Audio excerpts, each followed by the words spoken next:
Let me just kind of set the stage here. So just a little bit of background on Brian, and we're going to talk a bit about his background because I think it's really important. And so here's the deal. So Brian has a security background, and he'll talk a little bit about that. In the 90s, he decided to get into the MSP business. So kind of different than a lot of MSPs who are working in IT, right, and become MSPs. Brian went about it a little bit differently. He has had a number of MSPs, most recently an MSSP. And if you haven't followed Brian, I'll put his link in once he starts talking on LinkedIn. I highly recommend that you do follow him. He puts up on really, really good content.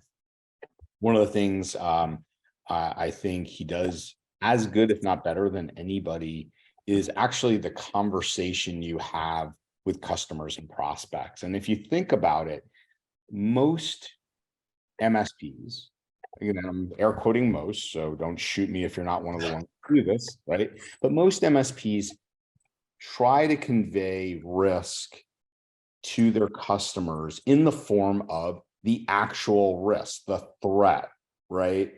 But in technical terms, right? Oh my God, this is going on with all our vulnerabilities. This is going on with lack of MFA. And they're very true, right, Brian? Those are very real and very concerning things that may be going on in an environment. But what really is the challenge is we're speaking a different language. As Brian likes to say, we're not speaking in the language of the business. And when we don't speak in the language of the business, we don't get results. And that's on us, right, to learn to do a better job. Well, one of the posts that Brian put in LinkedIn that really caught my eye is it said, MSP alert,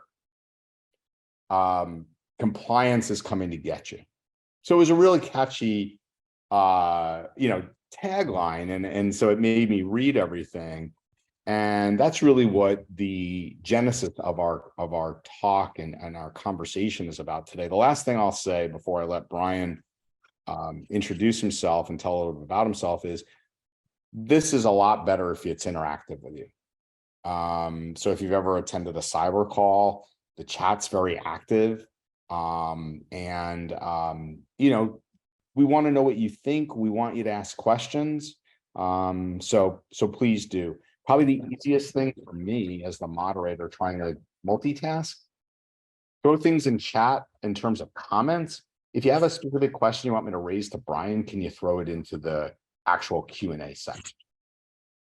All right, Brian, lastly, before I turn it over to you, congrats on your induction into EC Council's Hall of Fame of CISOs. That was really cool. Cool. Yeah, thanks. So why don't you take it away, and feel free to have a sip of bourbon in there, with your cold at any time. No one's going to hold it against you long. Yeah, and thanks for that, Andrew. And I do apologize in advance. I picked up one of those summer colds from the grandkids, and on a lot of decongestants, and if I cough or sneeze in your ear, I apologize. I'll try to reach for the mute button. But if I don't, I apologize, like I said, in advance. And wow, thanks, Andrew. Excited to be here today to talk about a topic that, well, I'm passionate about, right? Compliance is a word that makes most people's sphincters tighten a little bit, right, when they hear compliance, but I love talking about it. More importantly, the impact of compliance on our MSP businesses, right? So, but before we dig in, I want to say thank you to you, Andrew, and everything you do day in and day out for the MSP community. Eternally grateful for that. Andrew, you're just an impactful hero in the community and an amazing human and person. So thank you. And I'm always genuinely humbled, honored when you reach out and invite me to join a call and share with the community. You mentioned the jagged journey or a different path. It's been a crazy journey to here for me, right, to this spot today. I've owned and led several MSPs from startup to eventual sale and exit, started, grew, and sold a fractional CISO and compliance readiness firm called Cosent. Sold that in August of last year to a 9-figure MSSP called GMI. Now, in January, I moved to president of GMI, helping to lead our company to a 10-figure valuation. And I don't think I mentioned this, but as I was building COSIT, I was also full-time CISO for about 3.5 years for a fintech company that processes about $50 billion a year in online transactions. So does anybody out there think that a fintech business that processes about $50 billion a year in online transactions is a target for bad actors, right? So I've learned a lot along the way, screwed up and failed, learned and got a little better and a little wiser. Some nuggets. I think what I've learned most from my journey, and we chatted about this, Andrew, on the onset, over the years is I never want to stop learning, right? The more I learn, it's kind of weird. The more I learn, the dumber I feel. Do you know what I mean there? So something I've discovered over the last several years about myself is that I learn the most when I'm trying to simplify a complex topic for others to understand. And when I'm leading and mentoring and teaching others, I begin to gain a very comprehensive and deep understanding of that topic, right? So I encourage everybody out there listening today, if you really want to understand a topic, simplify that and mentor and teach others. It's changed my life, Andrew. You don't just use Chat GPT to do that for you, Brian?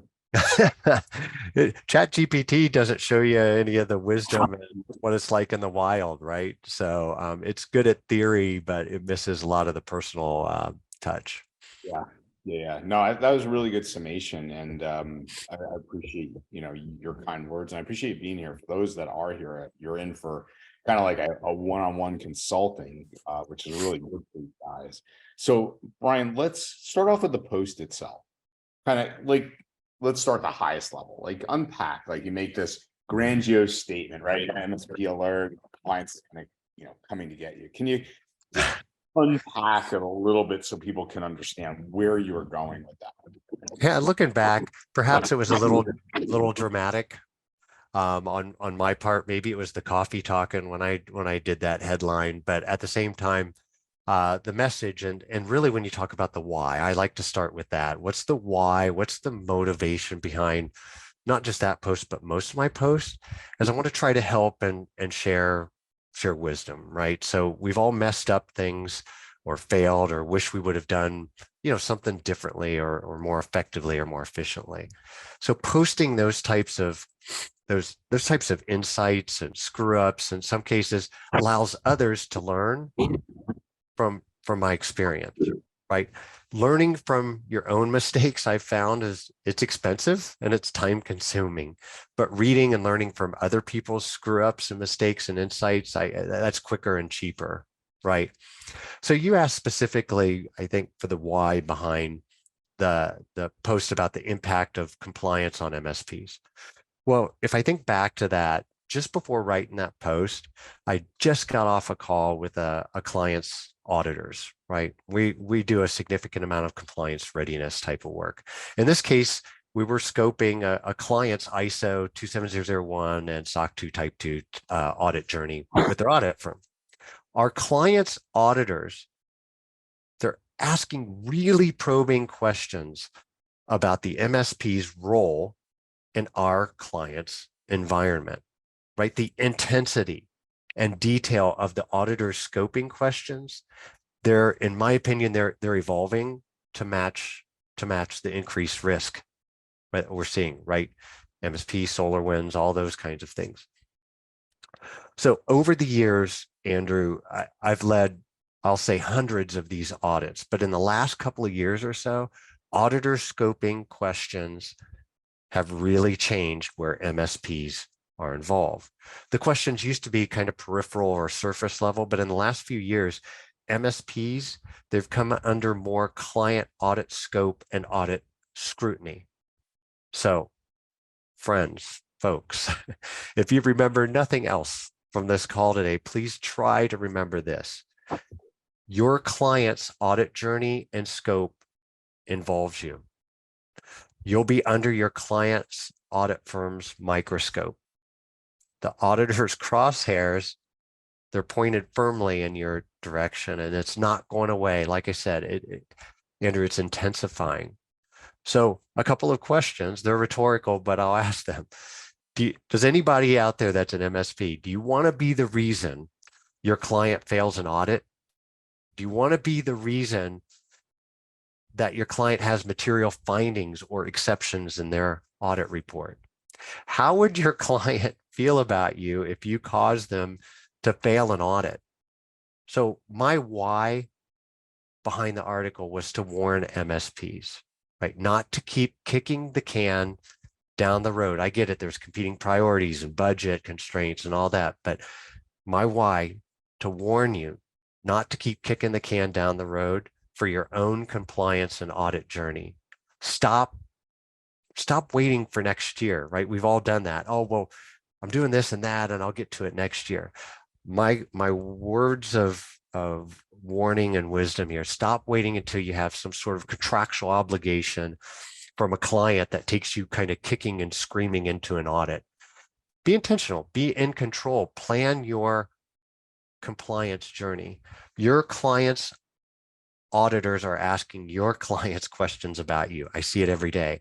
Auditors ask you clients about the specific services you provide and the nature of the data you handle.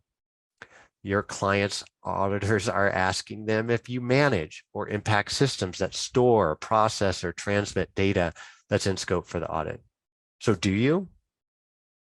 Right? Of course you do. That's why we exist as an MSP. Those are the things that you do for your clients.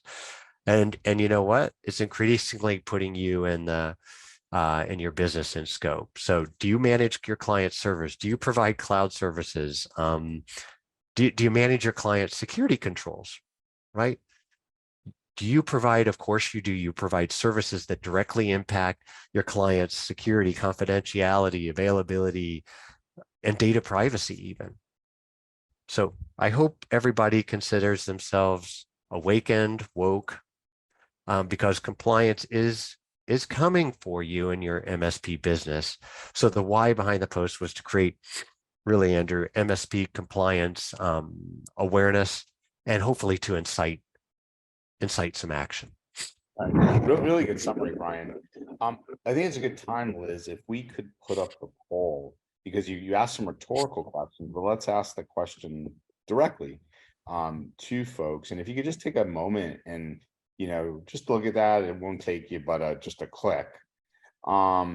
And Brian, while they're doing that, I kind of got a side note question for you. Because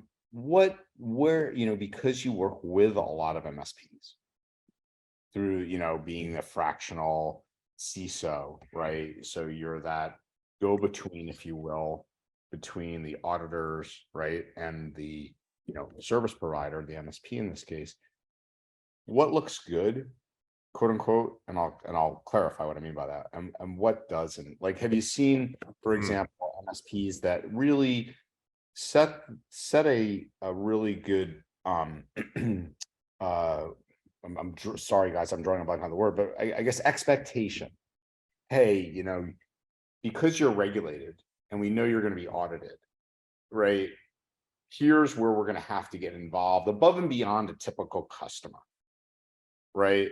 We know when your auditors come in, they're going to have a bunch of scoping questions. We're going to need to get involved. This isn't free, right? And again, this isn't how you say it, right? So, but I'm setting the stage for you, Brian. Have you seen MSPs do it well? And have you seen the opposite? And what makes the difference? Yeah, MSPs that do this well, it's usually bundled within a risk assessment, Andrew, right? Compliance is just another business risk. Okay, compliance risk, regulatory, all that kind of stuff is just business risk. So the MSPs that are doing this well, when they're doing their risk assessments, they look for compliance risk, and they're educating and mentoring and leading their clients through what to expect and how to plan and prepare for that. What are the things that put smiles on auditors' faces? If you can share that kind of wisdom to say, you know what, this is important for security. These are the things that we have to do to keep you safe from bad actors, threats, vulnerabilities. But here's the things that we need to do to demonstrate compliance, which is different than security, right? We're demonstrating compliance to auditors. So we don't put our clients' revenue at risk. The whole reason your clients are led down, oftentimes having go get compliance, is contractual obligations. And we'll get to that later as far as how those cascade down. But Andrew, I think the best MSPs are including compliance risk and controls risk within their risk assessments, not just looking at technical controls, but what are some of the administrative and people process kind of things that need to be in place. And again, from an MSP perspective, if you know what those are and you can help your clients, you're so much stickier with your clients too, because you're doing some business process outsourcing where you're entangled with that client that they can't run their business and achieve compliance without you. Right. So I think that's where I think most successful is identifying what are the compliance risks and what do you need to do to prepare to set your clients up for success for that. Liz, what about the results of the poll? It's really good, Brian. Let's just take a quick peek if we could at the results. Okay, so yeah, it looks like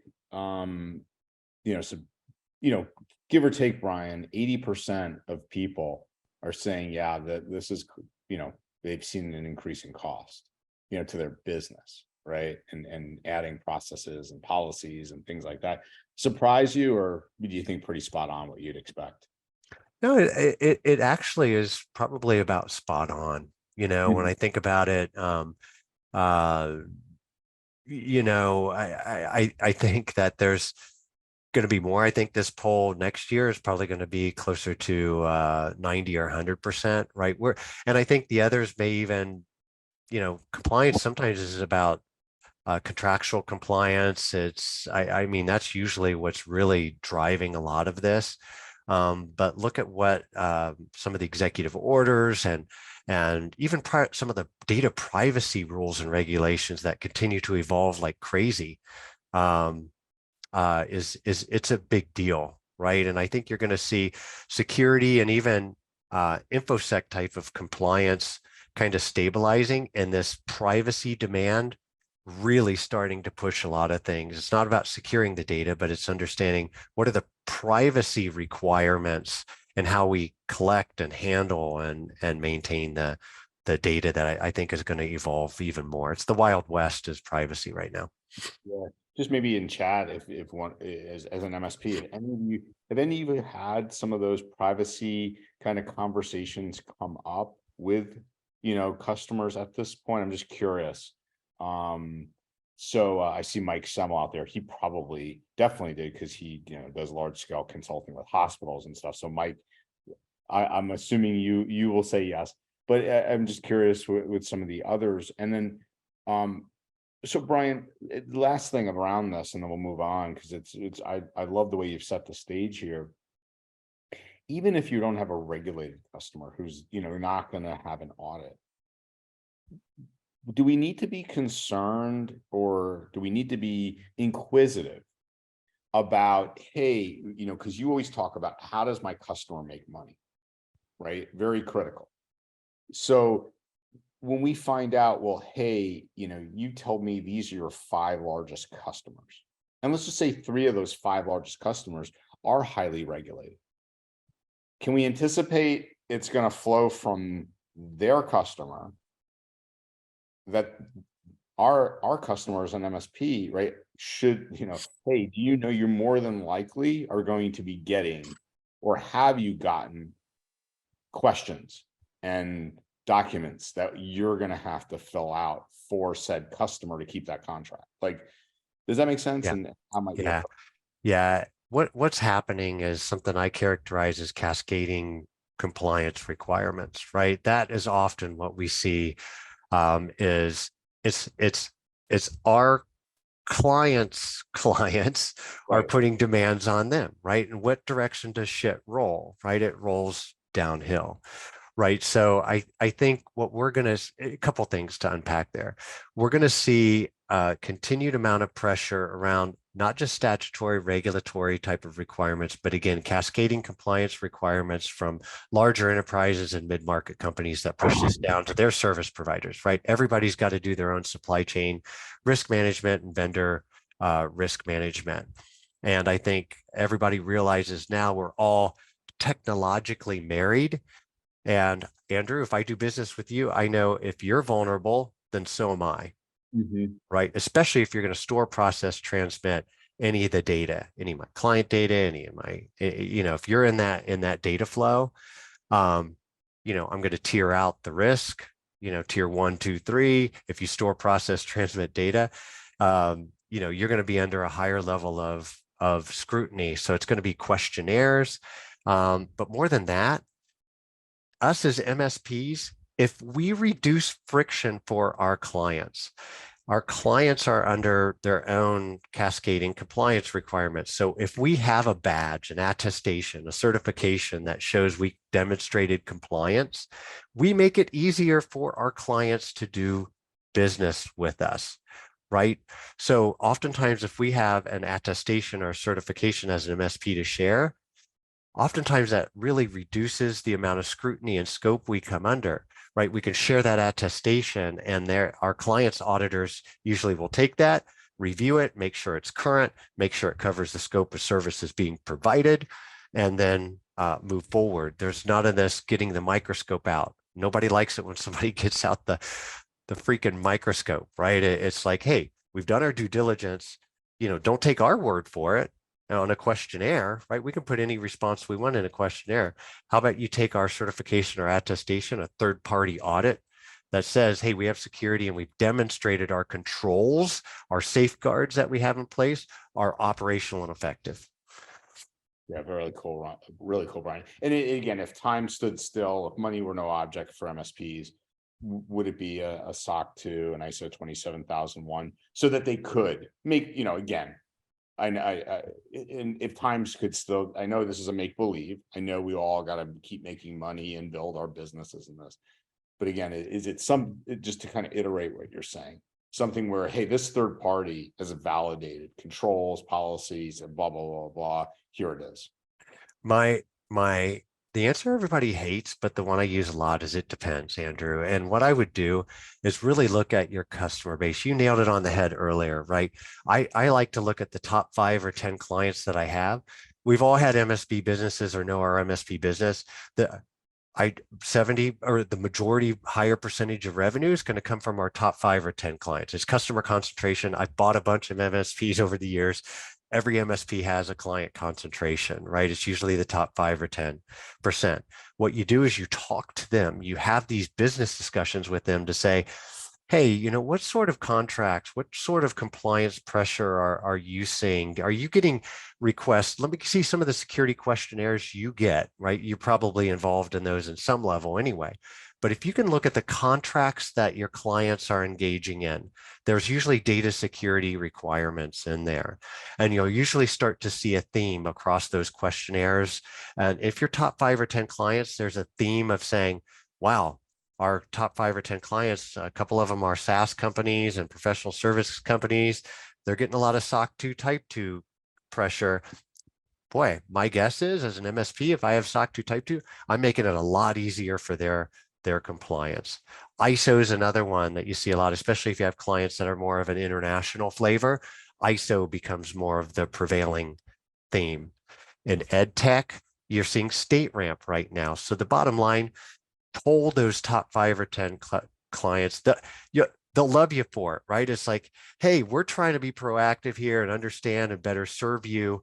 Could we review some of the contracts that you signed, blank out the pricing, all that kind of stuff, but let's go through it because we want to know what pressure you're under, because we can help relieve some of that pressure or reduce some of that friction for you by going down fill in the blank sort of audit or compliance journey. Good stuff. So you mentioned I'm going to try to combine these questions, Brian. You mentioned the cascading compliance requirements. Probably none, it's an easy one to point to is obviously the defense industrial base. Yeah. Obviously, we could all joke around about how successful CMMC has been. But so we know that we have these cascading compliance requirements. So two-part question. Industry or industries you're seeing, when you're in playing the VC role, that you're seeing more scrutiny from auditors, Brian, about the MSP, those questions. And early innings, mid innings here, where are we, do you think, in this journey as MSPs? So two-part question, if you will. Does that make sense? Yeah, it does. I'll start with the last part first, if that's all right. So I think, where are we at? Are we early? Just where are we at? And in my opinion, we're here now. Okay, we're in the midst, right? This isn't the early innings anymore. That was a couple of years ago. I think we're well into this cascading compliance requirements, contractual and otherwise. And again, I could be a bit jaded here because I live and breathe compliance and compliance readiness.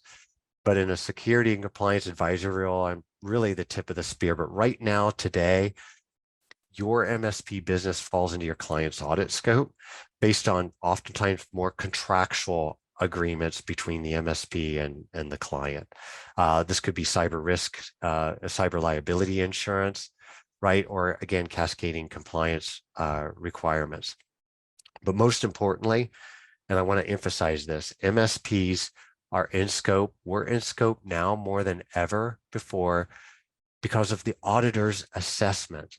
What do I mean by that real quick? Contrary to popular belief, auditors are people too, and they have their own personalities and their own perspectives. I always like to kind of get to know the auditors up front because they all have a bias, right? We all do, right? If they used to be this, that, those are the things they gravitate towards as their comfort zone. But largely MSPs are continuing to come into audit scope because the auditors are talking to your clients and they feel things feel a little risky here with what the MSP is doing.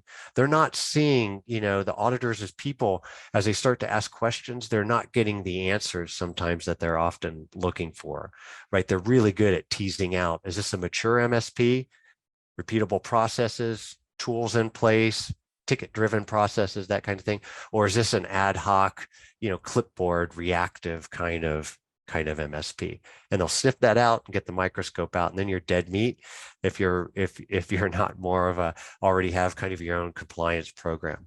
Real quick, I do want to characterize and define what I characterize as cascading compliance requirements. I use this almost daily.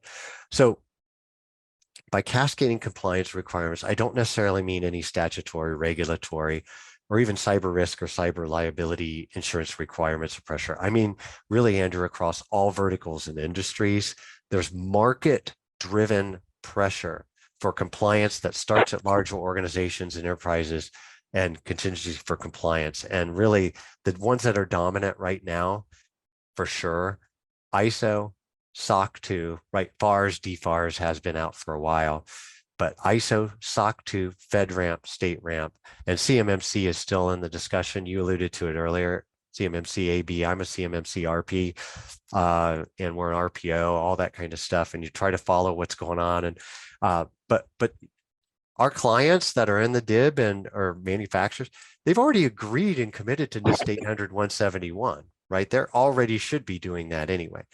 But what direction does all this stuff roll again? It rolls downhill. So the same contractual contingencies roll down from our customers and clients to us. As an MSP, I think we can demonstrate compliance to standard like a SOC 2 or ISO or FedRAMP if you have an agency sponsor. And if we don't, then your clients are going to be forced to go to a provider that has these certifications or attestations, not because they don't like you, not because you as their MSP doesn't do an amazing job. They might love you, but you add compliance friction for them and you put them at audit risk of their own compliance. You're putting their own revenue, your client's revenue, at risk, right? So just a quick question. So you're basically what you're saying, and I'd love to know, you're basically saying, hey, if you had SOC 2, like your clients need SOC 2, you have a SOC 2, easy air quoting, easy peasy, third party attestation, boom.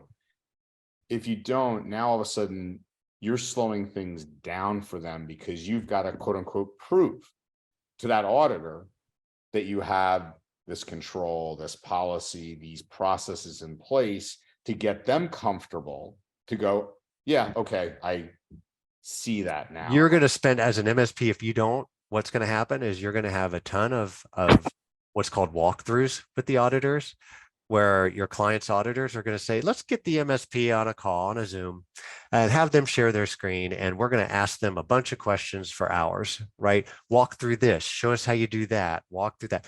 Whereas if you have the SOC 2 Type 2 attestation, as long as the scope's consistent, your clients can simply hand that over to the auditors, and then shrinks your amount of time and level of effort way down. Okay. One is somebody, the anonymous attendee asked earlier on when you said, hey, whether you process, store, transmit data, right? You're in scope.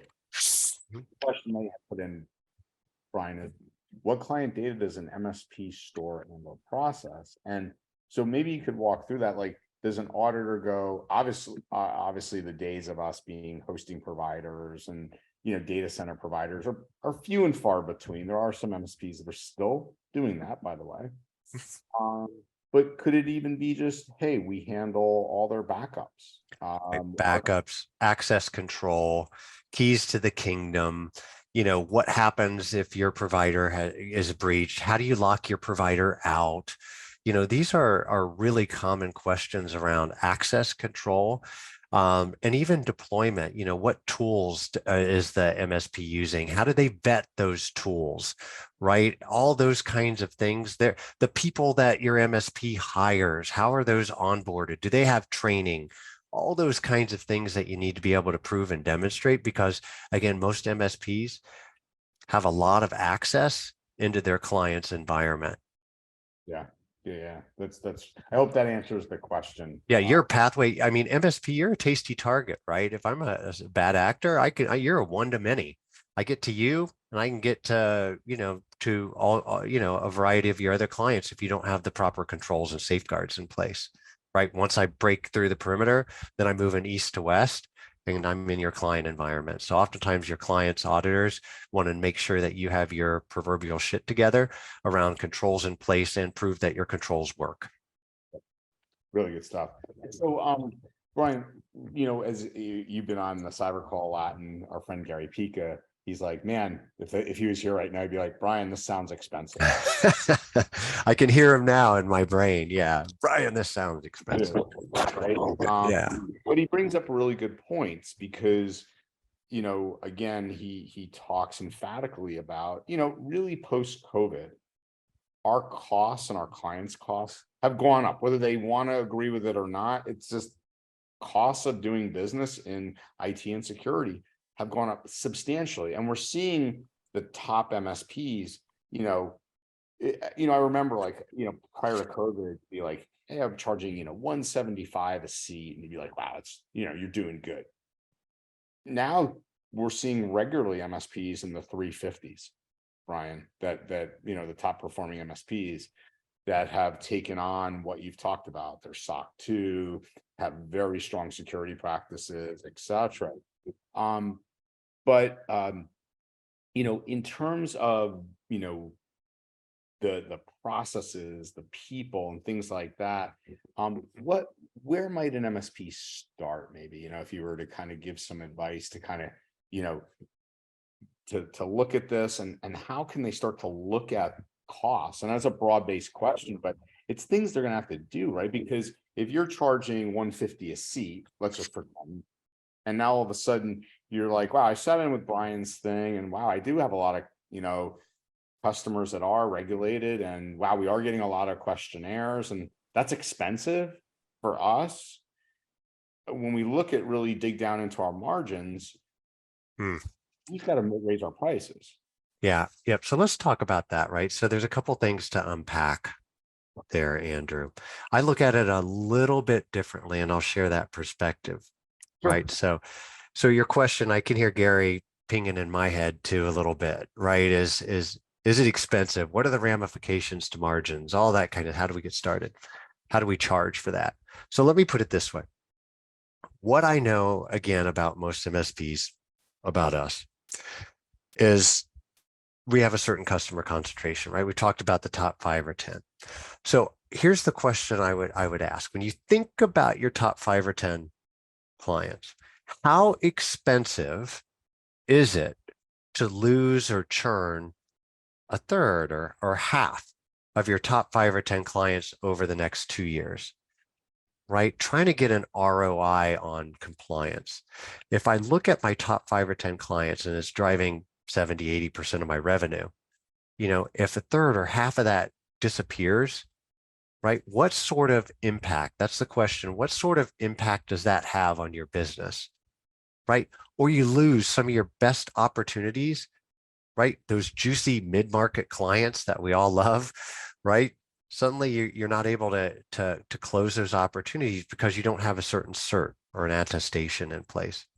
So I would flip it on its head a bit and say, how expensive is that to your MSP business? How does that pain impact EBITDA? How does that pain impact your gross margin, right? With that revenue disappearing and opportunities that you can't close. So compliance, I think, not only lowers friction for your clients and prospects, but it makes you a better company too, right? When we think about valuation, when we think about quality of earnings for our MSP business, right? It makes you different. It makes your MSP business, in my opinion, more valuable from a buyer perspective too.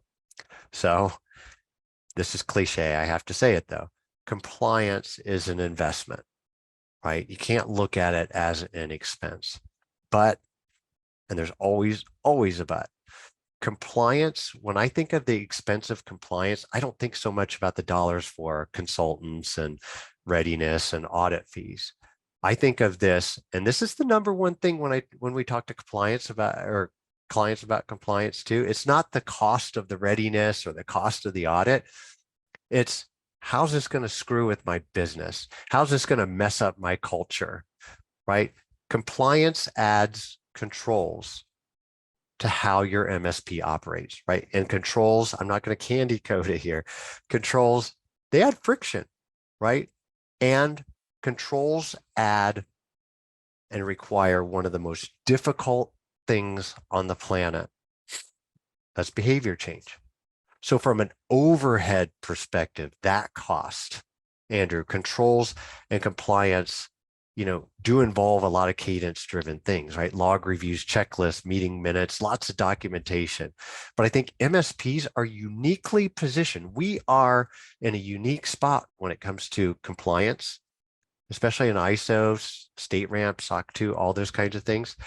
We have a unique advantage because we have a lot of the tools and the people to implement and satisfy the technical controls, right? Our clients oftentimes don't have that. That's why they come to us. But we have the tools at our fingertips. We have the people that know how to implement the tools, right? The security and technical controls. So most organizations don't have that and need to make substantial investments in us for their own compliance so they can satisfy a lot of the technical controls and satisfy them and then stay that way. So for most of us to get started as MSP, we need some compliance readiness help up front. Anybody starting a compliance journey, MSPs in particular, I have a saying, I say this probably on a daily basis. I like to be lazy in the future, okay? I want to be lazy in the future. So I'm going to roll my sleeves up. I'm going to do a lot of heavy lifting and hard work now because I want my compliance program to integrate into my operations, right? I want this to be stuff that I can do as just the way that I deliver services, the way that I do business, right? That's sustainable and manageable. Okay. So I want to do this in a way that, a way that makes sense to my business and adds value to my business. And I think if you do a lot of the heavy lifting up front, you get things on a cadence, you get things on a rhythm and integrate it into your normal business processes, and compliance can just flow and evolve. And to end this thought, Andrew, is compliance expensive? Yeah, it's an investment. Sure it is. Do controls add friction and overhead? Yes, they do.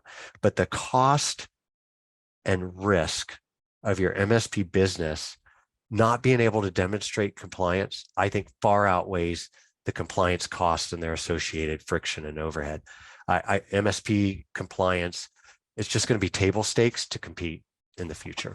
Great stuff. Hey, just in the audience, just maybe a Y or N, yes or no.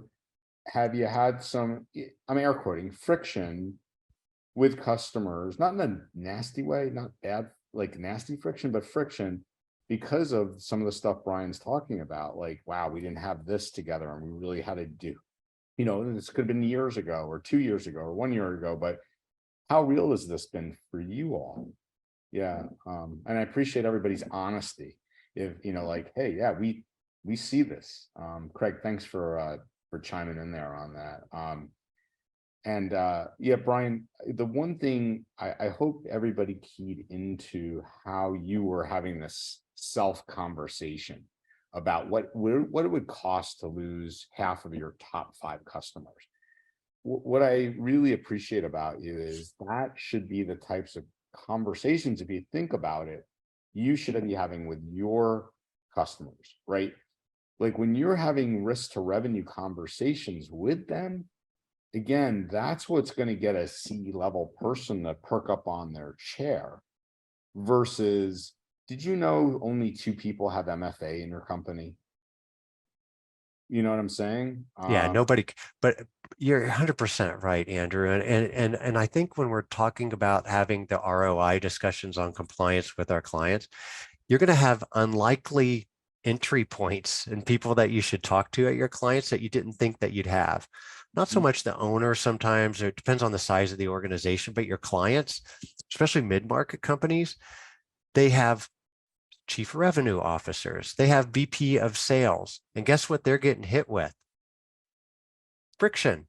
Hey, I got your client's top salespeople have a deal that's on the 5-yard line and it slows down to a grinding halt. They can't get over the finish line because your client's prospects, risk nerds, are hammering them for a bunch of information, right?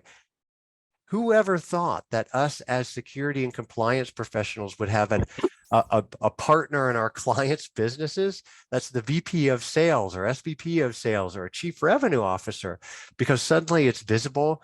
They're having trouble selling or entering into new markets themselves because they don't have their own compliance and audit attestations or certifications in hand. Unlikely. Never thought that we'd have that sort of partner relationship with those people in our clients' environments. But when you look at your client's org chart, don't overlook your clients' sales and marketing people, because they're getting hit with friction, and you're missing out on a great ROI discussion with your clients' sales and revenue producers there. Yeah.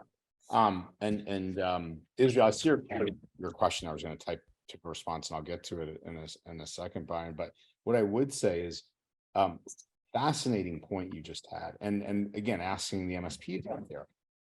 I can picture, one of my good friends is a gentleman named Eric Till. Eric's built a very big MSP. Interesting thing about Eric is he's an attorney by trade. You don't typically see that. He exited to Logicalis, one of the biggest MSPs in the globe. But here's the interesting thing is he's back to doing fractional legal work, Brian, and he'll be talking, he obviously, for confidentiality, he doesn't sit there and go, yeah, I was talking to Brian Blakely and this is what's going on in the contract review and he can't get it through. But you're surprised. I shouldn't say it. You just literally said it.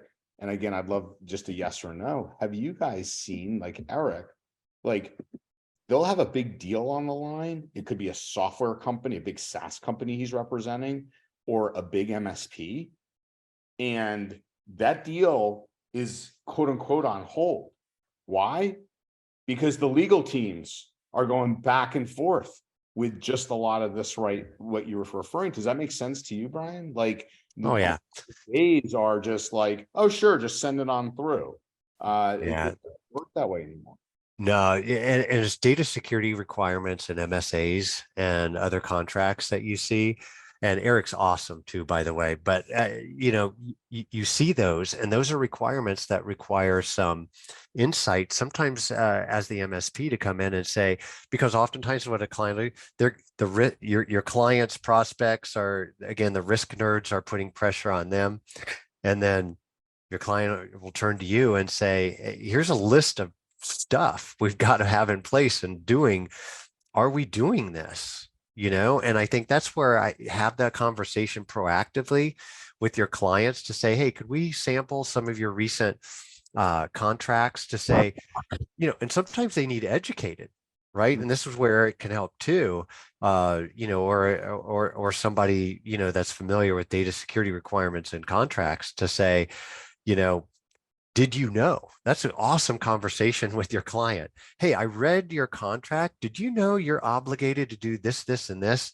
And did you know we're kind of doing this and we're not doing that? And, you know, that helps, you know, prove some of the, you know, ROI calculation a little bit to say, hey, if you want to tell your clients, if they want to be in that industry or have those types of clients they work with, these are the things that they need to invest in to show that they are doing those things and meeting their contractual obligation. It's a different discussion. It's a business conversation, right? Yeah, really good stuff. We had a so I hope that makes sense. By the way, I hope that makes sense, Israel, on why we're here today. Thanks for putting that information in. In terms of competitive advantages, let me ask it in a different way first. You know, for an MSP to go down the pathway that you've been suggesting in essence. And Brian, have you been in situations where audits have gone bad because of an MSP unprepared? And please share who the MSP was. No, kidding. I can.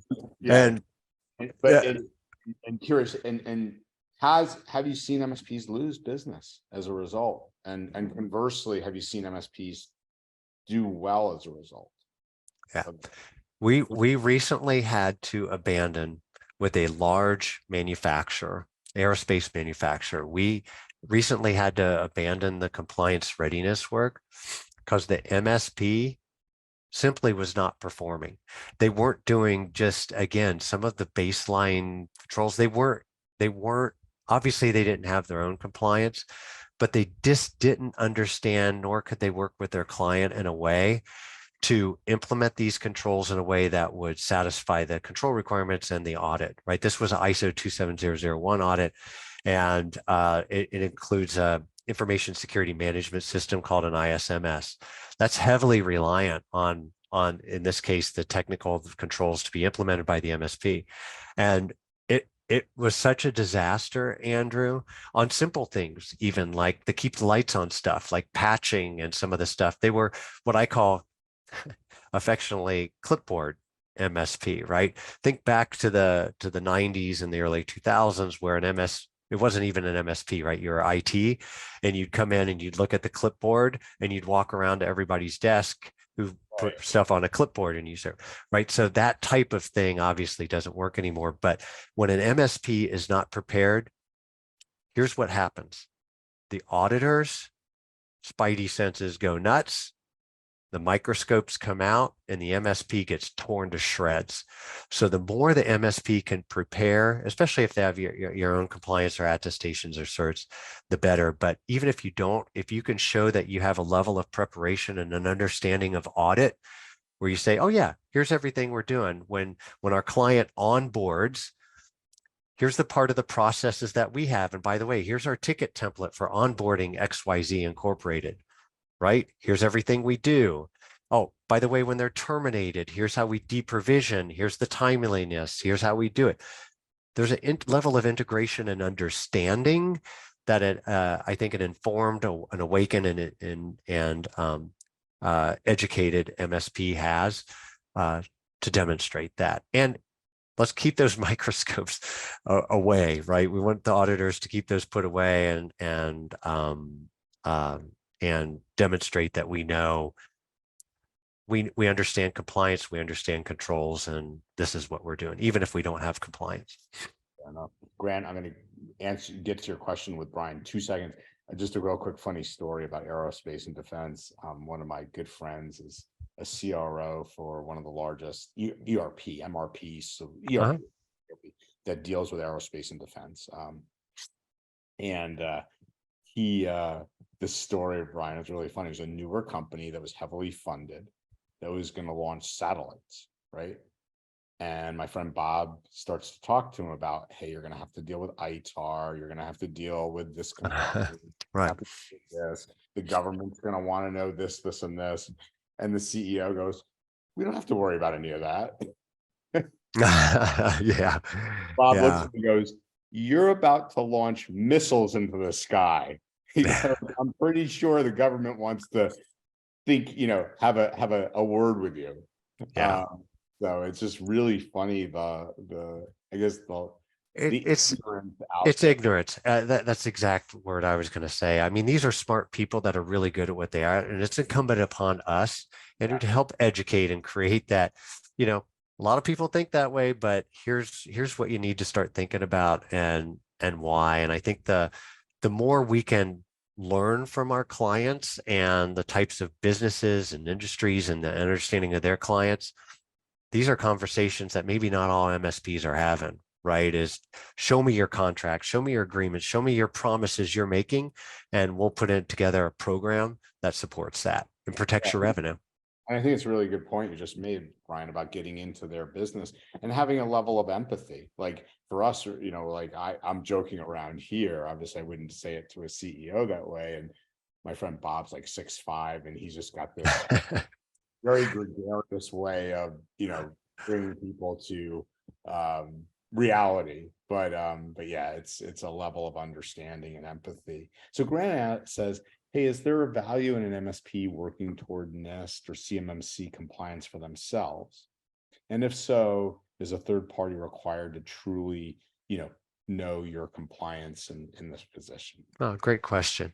Yeah, I think is it absolutely necessary? No. Does it help? Again, grease the wheels for your clients to have your own attestation or certification, definitely. And go with the theme of what most of your revenue, your top 5 or 10 clients, what are they compliant to? And pick a similar standard. Great question a second ago, the last part of that. Do you need compliance readiness help or some of that? Here's what I've seen when MSPs don't get help. What they do is they have this CF, if I'm allowed to say this CF approach to audit. So in other words, what happens is they go down, let's say their own SOC 2 Type 2. Every year, what they do is they put together all their most expensive resources for 3 solid months to get past the audit. And then they do nothing for 7 or 8 months. And then they do this giant investment of resources and time for their own compliance again to pass the audit, right? If the right compliance readiness help, what they're going to do is put in understand the controls, help interpret those in a way that you can satisfy those controls without overachieving, right? An audit, you don't get any extra credit for overachieving. So what's the right amount of money, time, and effort to spend to satisfy a control, right? If you understand what an auditor is looking for, having that expertise is, to come into your MSP business and say, here's the control requirement, here's good, better, best. What do you want to do? And implement that. But it gets back to having a sustainable, more a rhythm, cadence-driven approach to compliance, gets it on a rhythm and a cadence where compliance is just integrated into your normal business processes, where you could be audited at any time, right? Auditors could say, hey, we're going to stop in a couple of weeks and look at things. And that's why, we didn't talk about a lot here, but there's platforms out there, GRC tools and other things that an MSP can leverage that really help a lot. They have connectors into your into your environment to grab technical controls and things that you do throughout the year. So it's not this CF of resources and time just when the auditors smell that stuff too. They know when you haven't done stuff over the course of the year. It's like going to the dentist, right? If you don't brush your teeth and take care of yourself all year and you go to the dentist and hey, Andrew, have you been brushing and flossing? And yeah, but Dennis is looking at the evidence and it's a mess, right? And so auditors know too. Good stuff. Hey, so we have 2 minutes left here, Brian. First, Yeah. thank you. Thank you to all of you out there. Some great questions. Really appreciate the interaction. Maybe close us out with this, Brian, because GRC was mentioned. So I'll combine it with something I always like to know is your David Letterman list. So do you think, especially if you're working with regulated customers, will MSPs at some point need GRC tools? And obviously people to wield them. And then what other maybe nuggets would you leave for MSPs? Your top few things here in closing. Yeah, not a lot of time on the GRC stuff. So what I would encourage everybody to do, message me, grab me on LinkedIn, my email, whatever that is. Always happy to chat because I've reviewed a number of GRC tools over the years and can help provide some wisdom in terms of how to define what your requirements are, your must-haves. But a GRC tool helps get the compliance on a rhythm and a cadence, right? It'll help automate a lot of the cadence-driven workflows and stuff. So tremendous asset. But a couple of my top recommendations as we sign off here, when you're building a compliance program, sustainability is key. Kind of creating a structured compliance program that addresses relevant types of regulations and standards, right? Define roles, responsibilities, policies, rules of the road, procedures, operationalizing them and showing that your controls work, right? And plan for audits. I can guarantee this is something to start thinking about now. Even if you don't want to do an audit until later, start integrating controls and safeguards and processes into your normal service delivery and how you operate today. And then audit, again, just gets on a rhythm longer term. So please feel free to reach out to me and look for helpers. Too. I'll end with that. There's a lot of people out there that want to help and can help. I'm one of them. So track me down and, love to talk about compliance and especially in the MSP space, how best to implement that in a cost-effective and efficient way. So compliance is coming to get you. That's pretty dramatic, but hopefully that makes a little bit more sense in our chat today. That was awesome, Brian. Thank you so much. And again, everybody, thank you for staying on here. I know we're at the top of the hour. I put Brian's information in there for you to reach him if you have questions. Brian, great job as always, my friend. And thank you for your time. Liz, thanks for allowing us to have the platform and share the information, and look forward to seeing you all out there very soon. Thanks, Brian. Thanks, everybody. Thanks, Andrew. Thanks, Liz. Thanks, Cyberfun. All right. Feel better, Brian. Bye-bye. Oh, thanks. All right. Bye.